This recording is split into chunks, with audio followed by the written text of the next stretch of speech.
Everyone, good morning. কেমন আছো তোমরা সবাই? আমি ভীষণ ভালো আছি। আর শীতটা যা পড়েছে না কলকাতাতে, দারুণ। মানে জাস্ট কম্বলের তলা থেকে বেরাতে ইচ্ছা করছে না, কিন্তু কাজকর্ম তো সব করতেই হবে। তো সকাল সকাল মেয়েকে স্কুল থেকে দিয়ে ঘরে চলে এসেছি। ঘরে আসার পর বাজারে গেছিলাম আমি আর আমার বর। সকালবেলা করে আমরা বাজারে একবার করে ঢো মারি, জানো তো। এই বাজার ওই বাজার ঘুরে দেখি কোথায় কি বিক্রি হচ্ছে, মাছ কি পাওয়া যাচ্ছে। তো বর কালকে রাতের বেলা এসেছে, তাহলে আজকে মেয়ে অনেক জিদ করছিল তোমার কাজ যেতে দেবে না বলে। যাই হোক, মেয়ে স্কুলে চলে গেছে। আর আমরা আসার সময় বাজার থেকে নিয়ে এসেছি এই বড় বড় কালো কালো বেগুন, জানো তো, যেগুলো শীতের একদম স্পেশাল হচ্ছে বেগুন ভর্তা খাওয়ার জন্য। রাতে খেলে ভালো লাগতো, কিন্তু কাল রাতে যেহেতু আমি ভালো করে খাইনি, তাই জন্য সকালবেলায় বেগুনটা দেখে আমার একদম ধনেপাতা, কাঁচা লঙ্কা, টমেটো, কি বলবো, দারুণ খেয়েছি, দারুণ।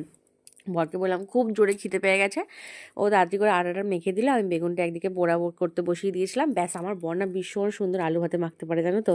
আর বেগুনটাও খুব সুন্দর মেখেছিল লঙ্কা দিয়ে। আমি তো জাস্ট ওয়েট করতে পারছিলাম। তখন 8:30 9:30 বাজে এরকম সময়। সেই সময় আমাদের বেগুন ভর্তা খাওয়া হয়ে গেছে, বুঝতে পেরেছো তো।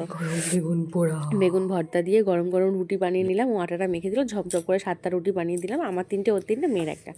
তো মেয়ের জন্য বেগুন ভর্তা রাখিনি, বিছানার কম্বলের তলায় বসে একটু রোদ আসছিল, দারুণ খেয়েছি, জানো। দেখতে পাচ্ছ 10টা বেজে গেছে আমাদের রান্না বান্না করতে করতে। মেয়েকে স্কুল থেকে আনতে যাবো তো, তার জন্য তাড়াতাড়ি করে খেয়ে নিচ্ছি। আর সকালবেলা জানো তো সময়টা যেন মানে কীভাবে কেটে যায় বোঝা যায় না। চলো টাটা, আমি এটাই এনজয় করি। I can't wait. টাটা।